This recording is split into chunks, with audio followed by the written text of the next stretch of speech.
ક્ષત્રિયો આપ્યો ભાજપને 4 દિવસનો સમય। 4 દિવસમાં રૂપાલાની ટિકિટ રદ નહીં થાય તો માત્ર રૂપાલા નહીં પરંતુ ભાજપનો બહિષ્કાર કરીશું અને સમગ્ર દેશમાં દેખાશે એનો હુંકાર।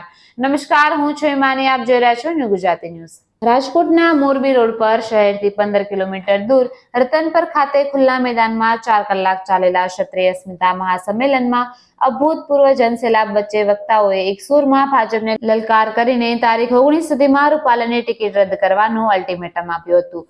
તમામ ક્ષત્રિય વક્તાઓએ ઘોષણા કરી હતી કે જો તારીખ 19ની સાંજે ફોર્મ પાછું ખેંચવાનો સમય પૂરો થયે રૂપાલા ચૂંટણી લડતા હશે તો આ આંદોલન માત્ર તેમના એક વિરુદ્ધ નહીં પણ ભાજપ વિરુદ્ધ થશે અને આંદોલનની આગ વધુ ભભૂકીને તેની જ્વાળાઓ ગુજરાતની તમામ 26 બેઠકો સુધી તથા સમગ્ર દેશમાં ફેલાશે તેવી ચેતવણી ઉચ્ચારી હતી। તારીખ 19 થી આંદોલન ભાગ 2 શરૂ કરાશે। પોલીસના અંદાજ મુજબ આશરે 1 થી 1.25 લાખની મેદની હતી, જ્યારે આયોજકોના મતે 2 લાખથી વધુ ક્ષત્રિયો ઉમટ્યા હતા। રતનપુરમાં રીતસરનો માનવ સાગર ભૂગવાયો હતો, જેના નામ પાછળ સિંહ લાગે છે તેવા ક્ષત્રિયો સફેદ શર્ટ અને બ્લેક પેન્ટમાં તથા હજારો ક્ષત્રાણીઓ કેસરી સાડી પહેરીને ઉમટી પડ્યા હતા। ખુદ વક્તાઓએ કહ્યા મુજબ 75 વર્ષમાં નથી જોવા મળી તેવી ઐતિહાસિક એકતાના દર્શન થયા છે। અમારા રજવાડા આપ્યા, ટિકિટ ન આપી, મંત્રીપદ ગયા છતાં અમે ચૂપ રહ્યા, પરંતુ મર્યાદા નથી તેવા પુરુષોત્તમ રૂપાલાના કારણે તેણે રોટીબેટીના વ્યવહાર કરવાની ખોટી ટિપ્પણી કરતા સમગ્ર ક્ષત્રિય સમાજનું આ સ્વયંભૂ આંદોલન શરૂ થયું છે।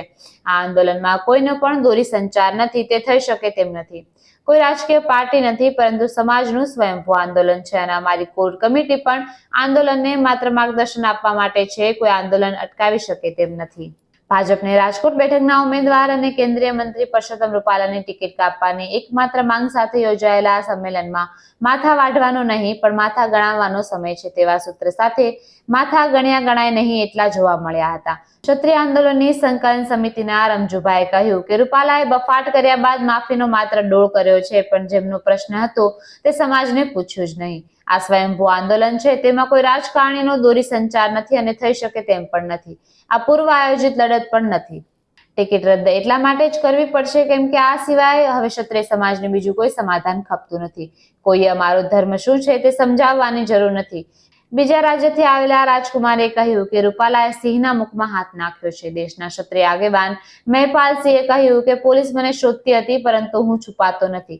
જો રૂપાલાની ટિકિટ રદ નહીં થાય તો બધાએ સંકલ્પ લેવાના છે કે ભાજપની સભામાં નહીં જાય અને ભાજપના ઉમેદવારને ટેકો ન કરે, સાથે ભાજપનો બહિષ્કાર કરવામાં આવશે। રૂપાલાએ ટિપ્પણી કરતા કરણી સેનાએ કમલમનો ઘેરાવો કરવા એલાન કર્યું હતું પણ ચકલી ફરક્યું ન હતું ત્યારે આખા એક કાર્યક્રમનો ફિયાસ્કો થયો હતો। એક તબક્કે ક્ષત્રિય આંદોલનનું સુરસુર્યું થયું હોય તેવું ચિત્ર ઊભું થયું હતું, પણ આ ક્ષત્રિયોએ રાજકોટમાં સંમેલન યોજી હજારની ભીડ એકત્ર કરીને શક્તિ પ્રદર્શન કરવામાં સફળ રહ્યા હતા।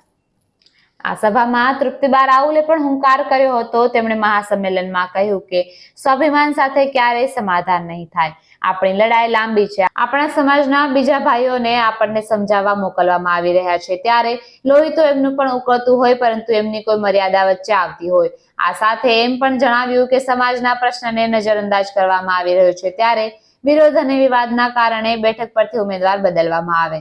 સાથે ક્ષત્રિય સમાજે જણાવી દીધું હતું કે 19મી એપ્રિલ સુધી પરસોત્તમ રૂપાલાનું ફોર્મ પાછું નહીં ખેંચાય તો અમદાવાદના GMDC ગ્રાઉન્ડ ખાતે આંદોલનની ચીમકી પણ ઉચ્ચારવામાં આવી છે।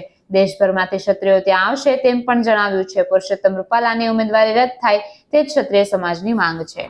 આવી જ નવી માહિતી માટે જોડાયેલા રહો ન્યૂ ગુજરાતી ન્યૂઝ પર।